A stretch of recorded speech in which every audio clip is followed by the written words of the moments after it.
Hai guys, welcome to Teguh Story Channel. Apa kabar sahabat onlineku? Semoga sehat dan bahagia selalu, serta selalu dalam lindungan Allah. Guys, di video ini kita akan membahas kasus yang terjadi di Indonesia, di mana seorang caddy golf ditemukan terbakar di kawasan hutan Kunduran Blora, Jawa Tengah. Apa yang sebenarnya terjadi? Simak video ini sampai habis sahabat onlineku.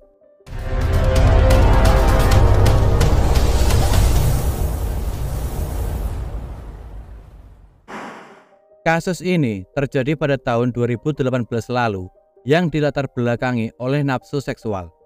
Ferin Diah Anjani, wanita cantik berusia 21 tahun. Diketahui, Ferin tinggal di Sendang Mulyo, Tembalang, Semarang, Jawa Tengah. Selain itu, Ferin merupakan seorang caddy golf dan juga bekerja sebagai freelance SPG. Selain cantik, ia dikenal sebagai sosok yang baik, pendiam, penurut, dan suka berdandan, serta seorang yang pekerja keras. Untuk membantu ekonomi keluarga, setelah lulus SMA, Ferin memutuskan untuk langsung bekerja. Berbagai pekerjaan ia jalani demi untuk membantu perekonomian keluarganya. Namun siapa sangka, di balik sosoknya yang baik, Ferin mengalami musibah yang tak terduga sebelumnya. Hari itu, Minggu 29 Juli 2018, di akun sosial media Instagramnya, Ferin berkenalan dengan seorang pria bernama Christian Ariwibowo berusia 30 tahun, warga Telegusari Wetan, Padurungan, Kota Semarang, Jawa Tengah. Diketahui, Christian ternyata sudah menikah dan dikaruniai satu orang anak. Ia bekerja sebagai manajer front office di salah satu hotel yang berlokasi di Semarang, Jawa Tengah. Menurut tetangga sekitar, Christian dikenal sebagai sosok pria yang baik, pendiam, dan sangat jarang bersosialisasi dengan warga sekitar. Perkenalan Ferin dan Christian diawali dari pesan yang dikirim oleh Christian kepada Ferin dengan tujuan untuk berkenalan. Mengetahui ada yang mengirimi pesan, Ferin pun membalas pesan tersebut dan hubungan mereka pun menjadi dekat. Keduanya lantas bertukar nomor WhatsApp agar lebih mudah berkomunikasi.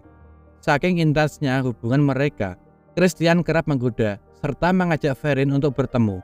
Bahkan dalam komunikasinya, Ferin dan Christian seringkali membahas fantasi-fantasi seksual mereka. 3 hari setelah perkenalan mereka lantas memutuskan untuk bertemu serta berkencan di salah satu hotel di Semarang. Selasa 31 Juli 2018, pukul 18.30 waktu Indonesia Barat, Ferin berangkat menuju hotel dengan menaiki taksi online yang dipesankan oleh sahabatnya. Sedangkan Christian berangkat ke hotel tersebut dan tiba lebih awal dengan mengendarai sepeda motor Yamaha Mio warna merah dengan nopol H4554BA.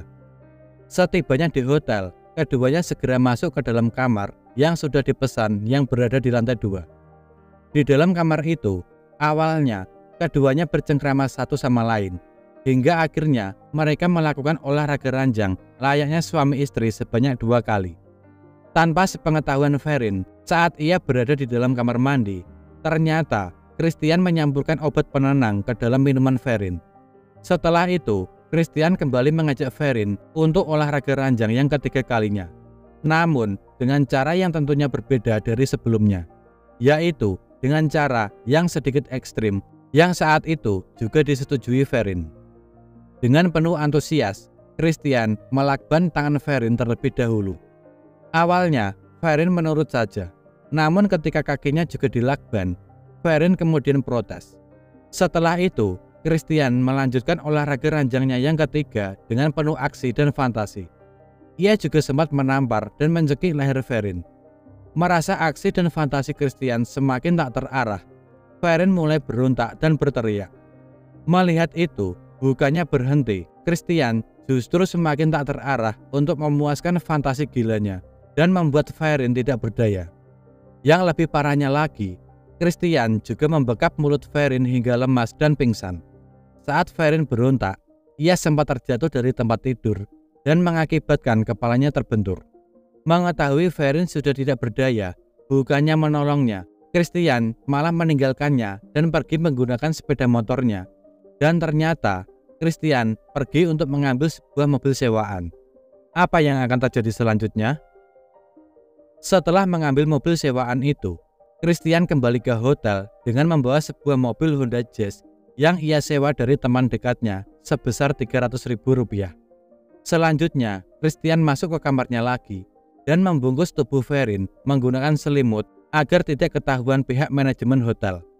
Christian lalu membawa Verin dan memasukkannya ke dalam mobil yang sudah terparkir di dekat kamar. Sekitar pukul 11 malam, Christian meninggalkan hotel dan menuju ke sebuah hutan yang berada di Blora, Jawa Tengah. Di tengah perjalanan, ia sempat membeli beberapa liter bensin di sebuah kios bensin eceran. Kemudian, ia simpan dalam botol mineral. Setelah menempuh perjalanan panjang, Rabu 1 Agustus 2018, sekitar pukul 2 dini hari, ia tiba di kawasan hutan jati, Desa Sendang Wates, Kecamatan Kunduran, Blora, Jawa Tengah. Di sana, Christian lalu menurunkan tubuh Verin dari bagasi dan menyiram tubuh Verin serta membakarnya dalam kondisi hidup-hidup. Ketika api sudah padam, Christian bergegas kabur dan kembali ke Semarang dengan membawa barang-barang berharga milik Verin seperti handphone, beberapa perhiasan yang menempel di tubuh Verin, serta uang tunai sebesar Rp4 juta. Pagi harinya, sekitar pukul 7 pagi, seorang warga melintas di jalan itu dan dikagetkan dengan sosok mayat yang sudah hangus terbakar. Mengetahui hal itu, ia kemudian memberitahu warga sekitar dan melaporkannya kepada pihak kepolisian setempat. Saat tiba di TKP, polisi menemukan jasad itu dalam kondisi sangat mengenaskan dan sama sekali tidak dapat diidentifikasi, serta tidak ditemukan identitas korban. Jasad korban kemudian dibawa ke rumah sakit terdekat untuk dilakukan otopsi. Di hari yang sama, Christian langsung menggadaikan perhiasan yang ia rampas ke pegadaian terdekat. Setelah mendapatkan uang dari pegadaian, uang tersebut ia gunakan untuk membayar hutang-hutangnya. Dari tempat kejadian perkara, polisi menemukan sejumlah barang bukti yang dibuang tidak jauh dari lokasi penemuan jasad tersebut. Di antaranya, anting, celana dalam yang diduga milik Christian, dan sebuah sandal hotel. Awalnya, tim forensik kesulitan mengidentifikasi jasad tersebut karena luka bakar di sekujur tubuhnya mencapai 100%. Hingga akhirnya, jasad itu berhasil diidentifikasi setelah pihak keluarga mengenali anting yang ditemukan serta pencocokan gigi korban. Selanjutnya, pihak kepolisian mendatangi hotel yang tertera di sandal yang ditemukan tidak jauh dari TKP. Beruntungnya, terdapat CCTV di hotel tersebut sehingga memudahkan polisi untuk mengungkap kasus ini. Setelah melakukan perburuan selama beberapa hari, sepandai-pandainya tupai melompat pasti jatuh juga. Ungkapan ini cocok diungkapkan kepada Christian.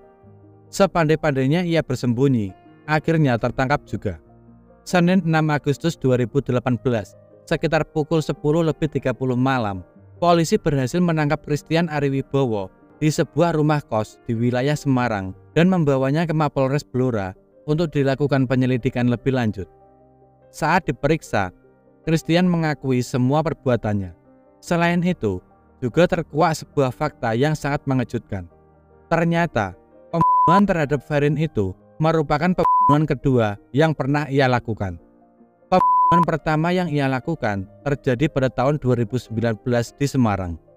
Sama seperti Verin, Christian merayu dan mengajak wanita yang dikenalinya melalui laman media sosial. Kemudian mengajaknya bertemu di sebuah hotel dan tentunya tidak lupa untuk berolahraga ranjang. Christian menghabisi korban pertamanya dengan tujuan untuk menguasai harta korbannya. Setelah itu, Christian membawanya ke hutan Blora dan membakarnya hidup-hidup. Dalam pengakuannya, Christian mengaku menghabisi korban-korbannya dengan tujuan untuk menguasai harta benda milik korbannya. Selain itu, ia juga ingin memuaskan fantasi seksualnya.